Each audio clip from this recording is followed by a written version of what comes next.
हाँ, थोड़ा रुको। नमस्ते दोस्तों। स्वागत है आपका फिर से करुणामयी सीता चैनल पे, जहां हम आयुर्वेद पे डॉक्टर गिन्नी झाकनवाल के साथ अ, हमेशा हर हफ्ते लगभग कुछ ना कुछ चर्चा करते हैं और उनसे कुछ ज्ञान प्राप्त करते हैं आयुर्वेद के बारे में। और उस काफी जो आजकल नई डिजीजेस है या रोग हैं और हमारे अंदर जो आते हैं उनको हम आयुर्वेद से और केवल जड़ी बूटियों से ही नहीं, आयुर्वेद में घरेलू उपाय जो है हमारे, उनसे भी कैसे उनको हम उसका उपचार ढूंढ सकते हैं, उस पे हम डॉक्टर गिन्नी झाकनवाल से चर्चा करते हैं और वो हमें आयुर्वेद के कुछ गुण ज्ञान भी देती हैं। तो आज स्वागत है आपका डॉक्टर गिन्नी झाकनवाल, शुक्रिया आने के लिए मौसी चैनल पे। हाँ, और आज हमारा आपसे पहला जो प्रश्न है वो है, जो आजकल एक रोग है जो कि समाज में काफी ज्यादा फैल रहा है, स्पेशली भारत देश में, जहां हम डायबिटीज जैसा रोग जो पहले बुढ़ापे में सुनते थे कि मतलब बुढ़ापे में लोगों को आ जाता था, लेकिन बचपन में तो नहीं सुनते थे। आजकल छोटे छोटे बच्चों को इंसुलिन के इंजेक्शन लग रहे हैं, बहुत कम उम्र में लोगों को इंसुलिन के इंजेक्शन लगने शुरू हो जाते हैं। डायबिटीज टाइप 1, टाइप 2 डायबिटीज लोगों को हो रही है। हम्म, तो ये इससे इसका क्या आयुर्वेद में इसका क्या वजह है, क्योंकि एक तो जड़ तक पहुंचना कि उसकी वजह क्या है, उससे हम चीजों को ज्यादा सॉल्व कर सकते हैं। और दूसरा, हम्म, मतलब उससे बचने के लिए आयुर्वेद में क्या उपाय है, घरेलू और जड़ी बूटियों में। हम ऐसे क्या लोग आए हैं आपके पास जिनका डायबिटीज पूरी तरह जड़ से ठीक हुआ है आयुर्वेद से, और उनकी बहुत। लाइफस्टाइल आपने कैसी रेकमेंड की है? हाँ, आज का विषय तुमने बहुत अच्छा रखा भाई। और आज के समाज में मधुमेह यानी डायबिटीज बहुत एक भयावह रूप से परेशानी का कारण बनता चला जा रहा है। और इसमें सबसे बड़ी चीज है, समाज में आज मेंटल टेंशन और आपका आहार व्यवस्था, जो आप भोजन करते हैं, रहन सहन, इन सब चीजों का बहुत ज्यादा प्रभाव पड़ा है। और इसको मद्देनजर देखते हुए आज कई बीमारियों के साथ हम डायबिटीज को एक ऊपर के स्तर पे रखते हैं, जो समाज को खोखला बना रहा है, दीमक की तरह खा रहा है।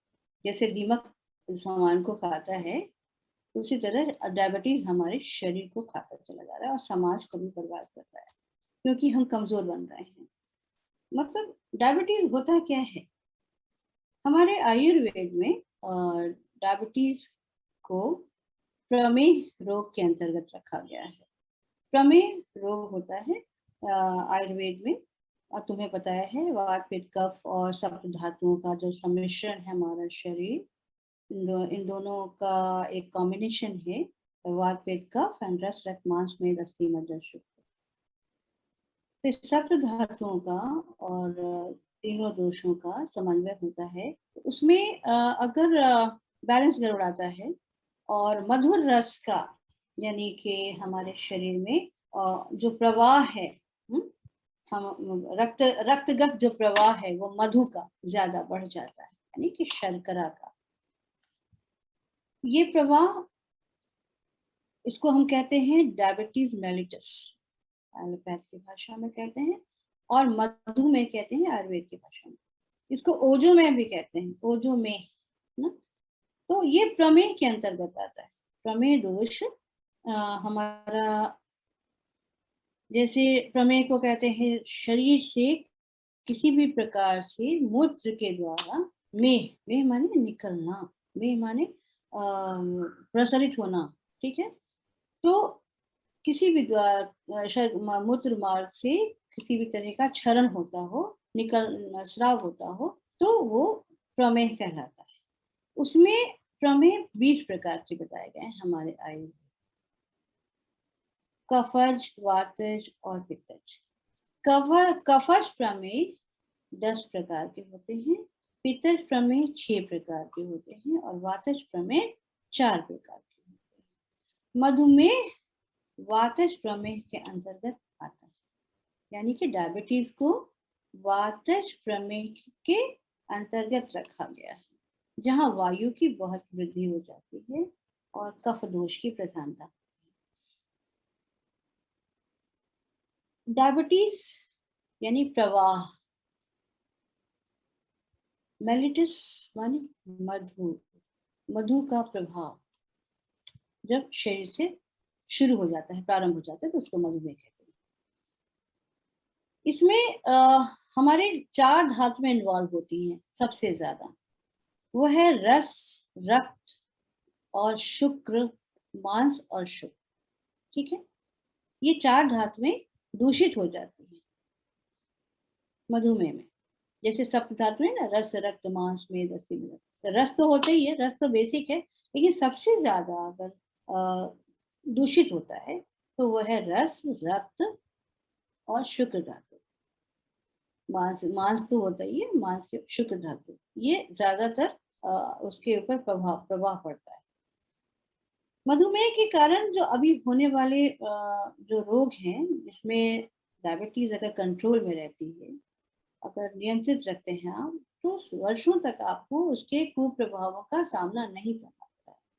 लेकिन अनियंत्रित रहने पर और उसका नियंत्रण अगर हटा आपसे, तो उसके 4 प्रकार के जो व्याधिजन उनके जो लक्षण है वो आपके शरीर में आने लगते हैं। उसको कहते हैं diabetic neuropathy, diabetic retinopathy, diabetic nephropathy and cardiovascular disease.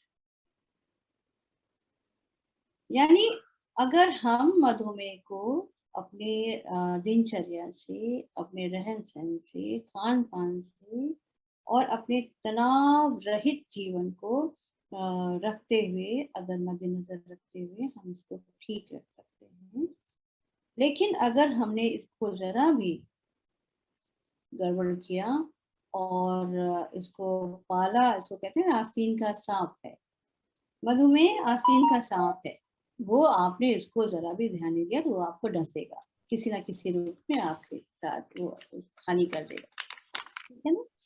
तो इसलिए हम लोगों को मधुमेह में, आपको ये भी मालूम है कि इंसुलिन की बहुत कमी हो जाती है, पैंक्रियास से के ब्लॉकेज हो जाते हैं, उसमें आइसोलेट ऑफ लैंगरहैंस होता है, जिससे कि इंसुलिन का सिक्रेशन होता है और वो इंसुलिन का सिक्रेशन हमारा ब्लॉक हो जाता है और हमारे शरीर में शर्करा की मात्रा बढ़ जाती है ब्लड में। तो इसके लिए आज बहुत सी चीजें हमारे लिए बताई जा रही हैं, बहुत से खान पान, बहुत सी जड़ी बूटियां, बहुत सी दवाइयाँ, औषधियाँ। इसका ऐसा नहीं है कि हम अगर डायबिटिक हो गए तो हम पूरे जीवन डायबिटिक की दवा लेते रहें, क्योंकि डायबिटीज भी 2 तरह की होती है, टाइप 1, टाइप 2।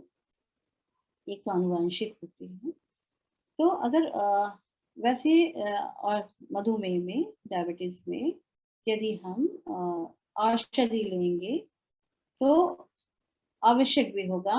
और अगर शुरुआती दौर पे अगर हम दवा लेते हैं तो उससे बेहतर होगा कि आप अपने दिनचर्या को, खान पान को, रहन सहन को और चिंता रहित जीवन को अगर बरकरार रखते हैं, मेंटेन करते हैं, तो आपका डायबिटीज नॉर्मल रहता है। डायबिटीज के लिए हमारे आयुर्वेद में बहुत सी चीजें बताई गई हैं।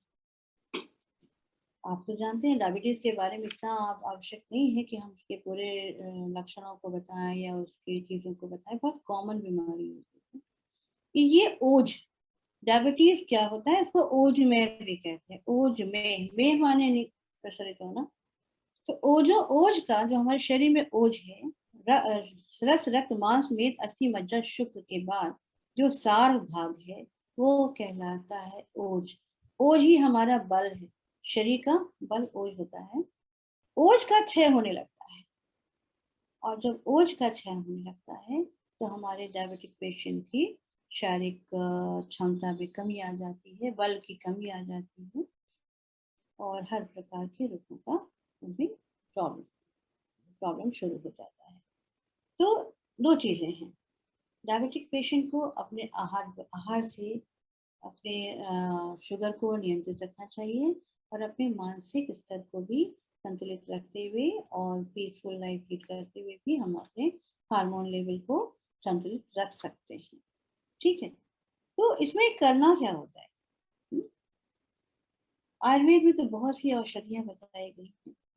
एलोपैथ तो अपनी चिकित्सा देता ही है, और जो दवाइयाँ हैं, इंसुलिन दी जाती है, इससे पेशेंट अपने लाइफ को रेगुलेट कर सकते हैं और अच्छी जिंदगी जी सकते हैं।